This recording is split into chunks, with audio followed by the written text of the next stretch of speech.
Anthropic just went full defense contractor. Project Glasswing is a new defensive cybersecurity initiative, and the model at the center of it, Claude Mythos Preview, has already found vulnerabilities that 5 million automated tests missed.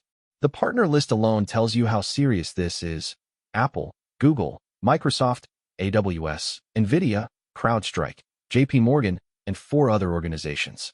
8+ partners deploying the same model across every major operating system and browser stack. And $100 million in API credits committed to the effort. The results so far are notable. Mythos found a 27-year-old security flaw in OpenBSD, a codebase known for its hardening discipline. It found a 16-year-old vulnerability in FFmpeg, one of the most audited open-source projects on the planet. And it turned up multiple Linux kernel exploits. These aren't low-hanging fruit. On the CyberGym benchmark, Mythos scores 83.1%. For reference, Opus 4.6 sits at 66.6%. That's not a marginal edge. That's a different tier of capability for this specific domain. Pricing is $25 per million input tokens, $125 per million output tokens. That's well above standard Claude pricing, which tells you something about the compute involved. One thing to be clear about: this model is not going on the API.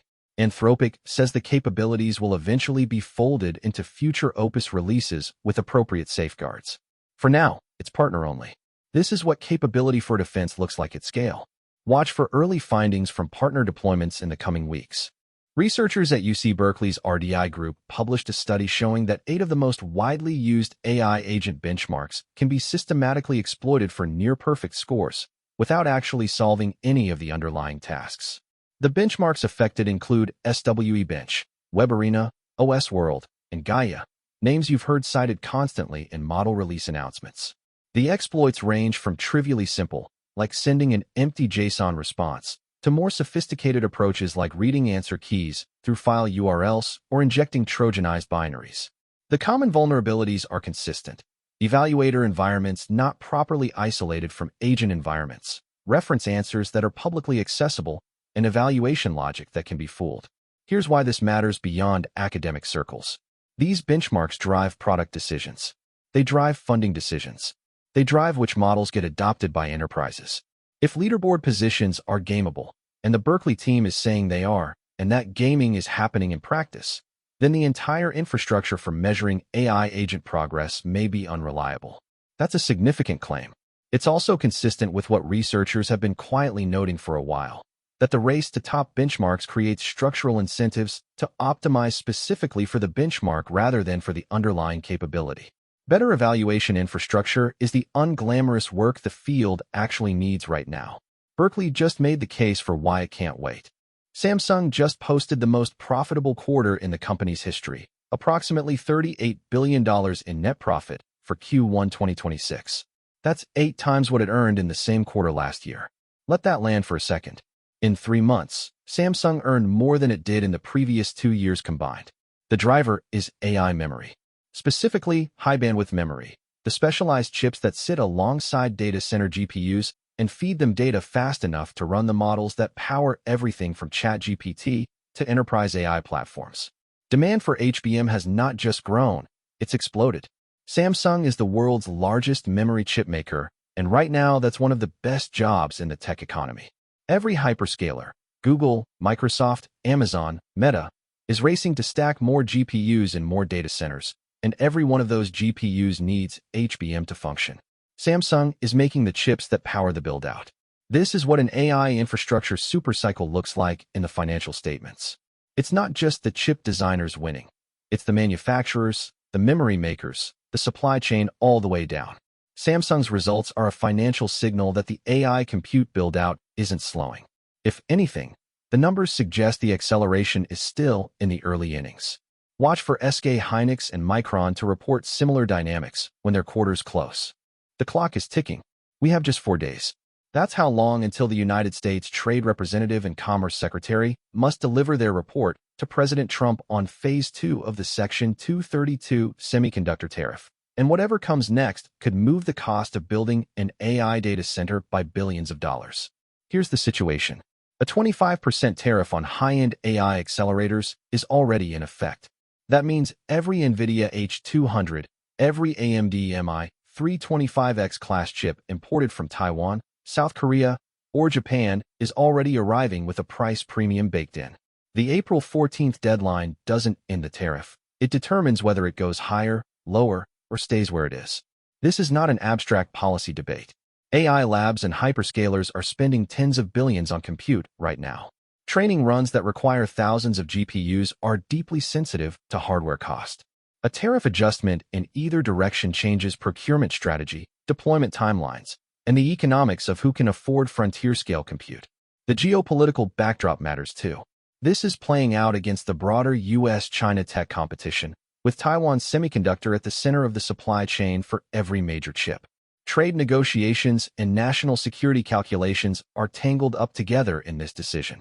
The AI industry built its infrastructure assumptions on a particular tariff regime. That regime is 4 days from potentially changing. Watch for the April 14th report and whether it triggers new negotiations or a rate adjustment announcement. Tribeca, one of the most widely deployed open-source container vulnerability scanners, has been hit by a supply chain attack. And the credentials it exfiltrated? They came from the secrets managers that CI/CD pipelines trust to protect everything else. Here's the specific problem with Tribeca as a target. It runs inside pipelines. It runs with elevated access. And organizations grant it that access on purpose, because the whole point of a vulnerability scanner is to look at everything.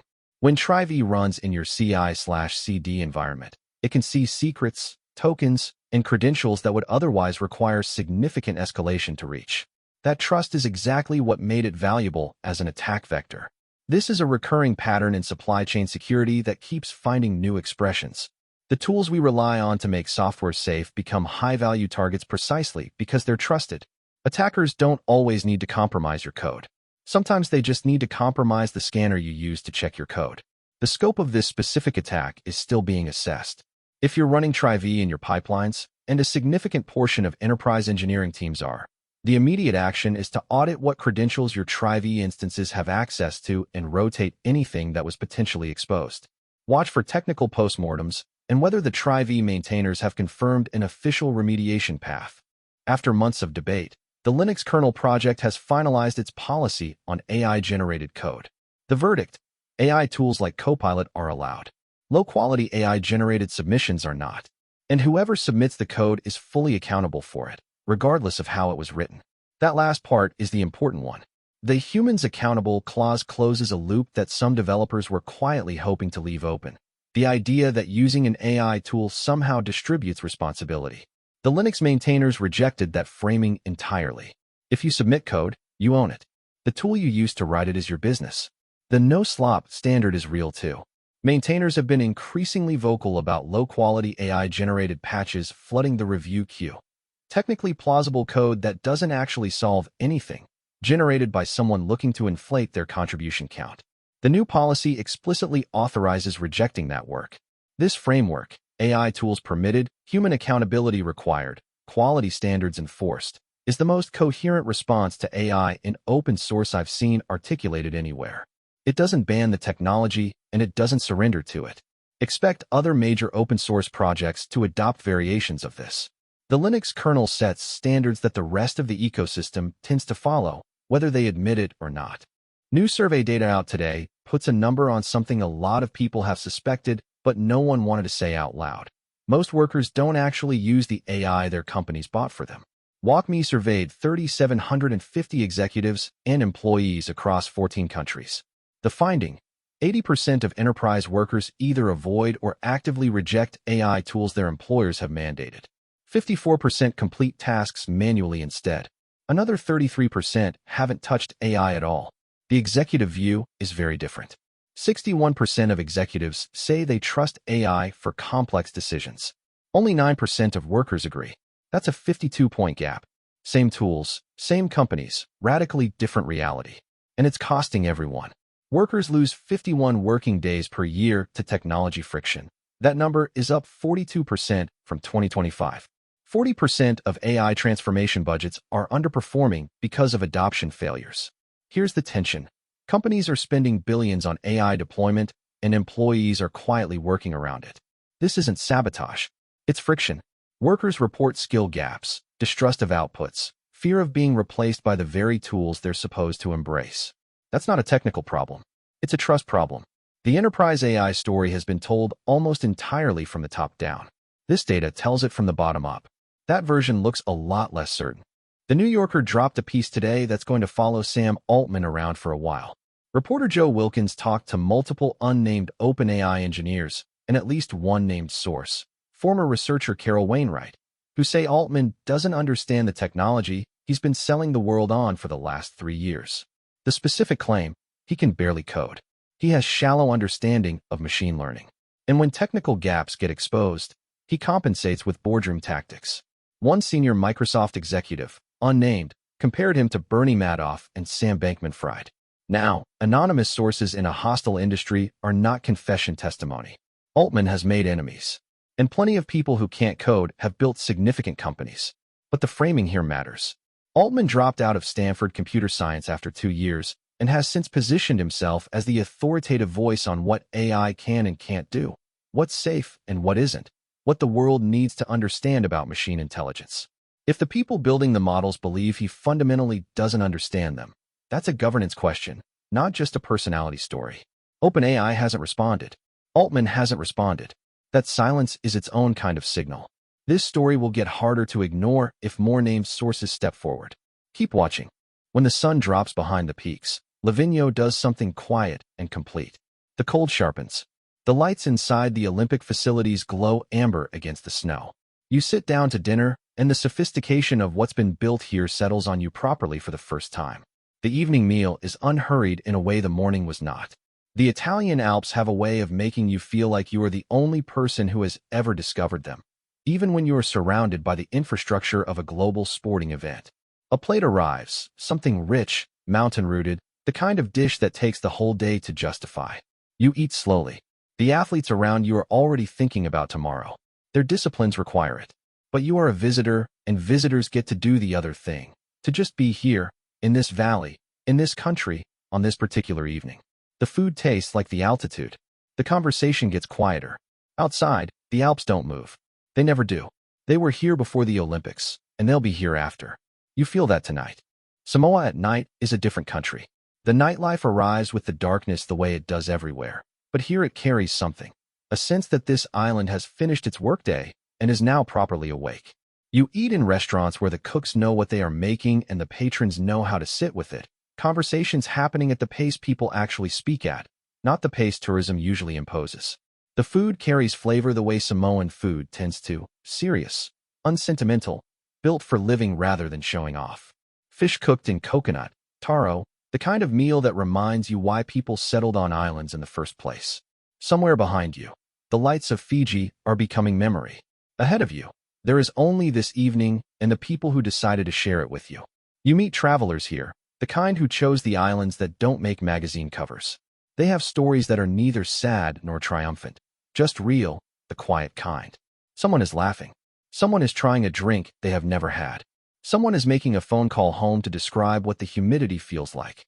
And you understand, sitting here with your plate and your drink, that this is actually what you came for. Not the villas or the views or the sand that appears and disappears. This exact moment of being somewhere real enough to have a Friday night. Travel destination of the day. The Old Town is a different city after 9. The tourists who clogged the Triple Bridge all afternoon have retreated to their hotels, and what's left is Ljubljana, as it actually lives. You find a table at a wine bar on the riverbank, no sign out front, just a chalkboard inside and a bartender who tells you the orange wine is from a small producer in the hills 30 kilometers west. You take his word for it. Across the water, the castle is lit against the hill, and the reflection breaks every time a boat passes. A jazz quartet is playing somewhere you can't see, just the sound drifting down through the cobblestones. The woman at the next table is a professor. She's been here 20 years and still takes her coffee at the same spot every morning. She tells you Slovenia is Europe's best-kept secret, then laughs and says she hopes it stays that way. You order another glass. The night is warm. You're in no hurry.